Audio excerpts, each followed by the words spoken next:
Do you ever feel that the effort you are putting into singing will never pay off? You could be right. The way you practice matters, because if you are practicing the wrong stuff, then all the time that you put in goes to waste. So how do you fix that? I've helped hundreds of singers level up their singing with this one technique. And in this video, I'll show you what this technique is and how to use it and improve your singing. But first, check out my #1 strategy to get you singing better tonight by clicking on the link in the description below. So the technique that most beginner singers do not spend enough time on is breathing. Your breath is your power source to your voice. And without breath, there is no voice. But it's not just about making sure that you're getting enough breath, it's also about how you use that breath. So we have the actual breathing itself, and then you also have breath management and breath control. Make sure that as you are working on your breathing, you're also working on how to manage and control that breath as you sing. There's 3 different types of breathing. You have a costal breath, and a costal breath is when you breathe in through your chest. We see this a lot because when you go to the doctor's office and the doctor says, take a deep breath, they want to hear your lungs, right? So we kind of tend to puff up our chest. This is very normal. However, this is not going to be the best type of breathing while you sing. We also have another type of breathing called clavicular breathing. You have your clavicle bone right here. So this is kind of where we're breathing in through our shoulders, you might say. In a clavicular breath, you might see these shoulders come up. This is a more shallow type of breathing. The type of breathing you want to do when you sing is called diaphragmatic breathing. You have a diaphragm that sits underneath of your lungs. It's this U-shaped muscle, and that diaphragm is going to move down or flatten, if you will. As your diaphragm moves down away from your lungs, it decreases the pressure that's on your lungs. Your lungs can then fill up with air. You see, your job isn't to get the breath in or the air into your lungs. Your job is to decrease the pressure that is around your lungs. Because as pressure decreases, volume increases. This is a law of physics. I know you didn't know that this was going to be a physics lesson here, but in physics, a decrease of pressure will result in an increase in volume. And what do we want more volume of? Air, breath. So we're going to work on moving everything away from the lungs. How you perceive your breath is important, because if you're thinking about, I need to suck in this breath, I need to get this air in, you might notice yourself taking in a big, audible, noisy breath while puffing up your chest and raising your shoulders as if you're gasping for air. Instead, I want you to think about expanding. I want your rib cage to come away from your lungs using these muscles on your ribs called your intercostal muscles. You're also going to take your diaphragm. Your diaphragm is going to move down, pushing all that viscera down, pushing all your organs down and away from your lungs. This is what's going to give you the best type of breath for your singing. Now, here's a couple things that you can do to practice this kind of breath. First, get in front of a mirror. Your instrument is your body, and you need to be able to see your body and assess what your body is doing as you sing. So get in front of a full-size mirror, start practicing in your bathroom or wherever you can so that you at least can see yourself from the waist up as you are working on your breathing. Now that you are in front of a mirror, find the bottom of your sternum with one hand, and with the other hand, find your belly button. Now, place your hands flat in between those 2 spots. This is about where you're going to have that expansion from your diaphragmatic breath. Now, ideally, for a more advanced breath, we're going to have expansion all through our torso, through the sides, and even through the back. But for right now, as beginners, I want you to focus on having that expansion in the front of your body where your abdomen is. You're going to engage your core and making sure that your chest and your shoulders do not move. I want you to just take a nice deep breath, pushing against your hands, expanding against your hands so that your fingers come apart as you're breathing in. Let's do this together. We're going to breathe in for 4 counts. Go ahead and breathe. 1, 2, 3, 4. All right, now if you saw your chest or shoulders come up, I want you to take one hand and put that on your chest, just as a physical reminder to keep your chest from coming up. We're going to focus solely on expanding where the diaphragm is. Let's breathe in again. Breathe. 1, 2, 3, 4, and relax. This is the first step. Just getting your body to work in the way that we want it to. The next step, like I said, you can have this great diaphragmatic breath, but we have to then control and manage the breath. What does that mean, to control your breath? Well, oftentimes I work with students that have this great diaphragmatic breath, and as they start singing, everything relaxes.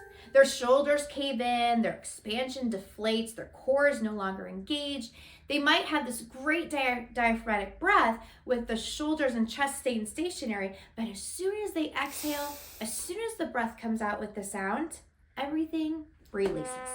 I want you to think about that you are releasing a little bit of air at a time.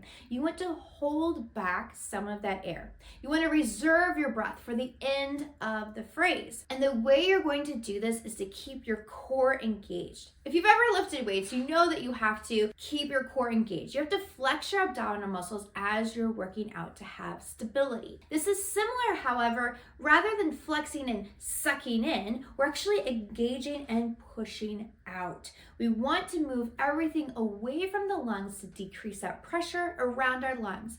Now, the next exercise I want you to do, you're going to breathe in for 2 counts and then hold it for 2 counts.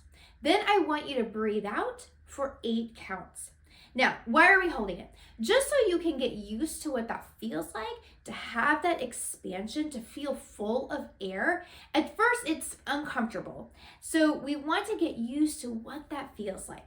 So let's try this exercise. Breathe in. 1, 2, hold. 1, 2. Now, hiss out for 8 counts.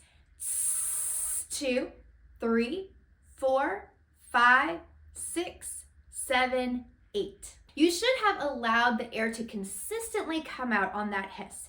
Be careful not to push the air out. We want beat 8 to be just as strong as beat 1. This is breath control. We're controlling that air as it's being released. We're not pushing it out as much as we can at the beginning because we need to sustain our voice for those 8 counts. Let's try this together. Breathe in for 2 counts. 1, 2. Now hold. 1, 2, and hiss. 2, 3, 4, 5, 6, 7, 8. Good job.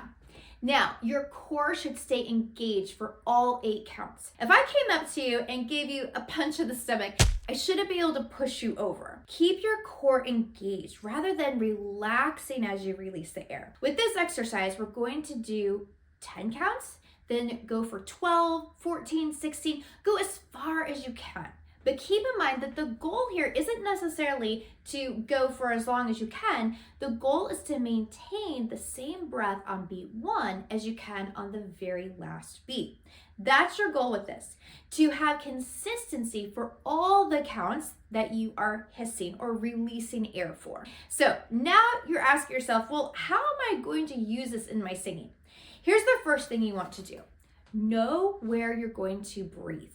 A lot of times where we breathe in a song, it makes sense. There's a comma, there's a period, there's a rest, there's some kind of break in the music, but there's going to be times where it's not intuitive, it's not obvious. And you need to go through your song, you need to listen to it. You need to look at the sheet music and figure out exactly where you're going to breathe. You want to practice your breathing just like you do everything else in your singing. Because remember, your breath is your power source. It's the most important part of your singing. So you want to be breathing at the same time every time you sing your song. So go through your music, figure out exactly where you're going to breathe, and be consistent on how you take those breaths. There are some exercises that you can do specific for your singing. I like to do a solfege scale. So take a nice deep breath, and I try to go as far as I can on an ascending scale using those solfege syllables. Do, re, mi, fa, sol, la, ti, do. singing, I want to think about expanding. I want to keep maintaining that breath control and support as I'm singing. I'm going to leave you with one more tip. When it comes to incorporate this frequently neglected technique, consider how you picture your breath.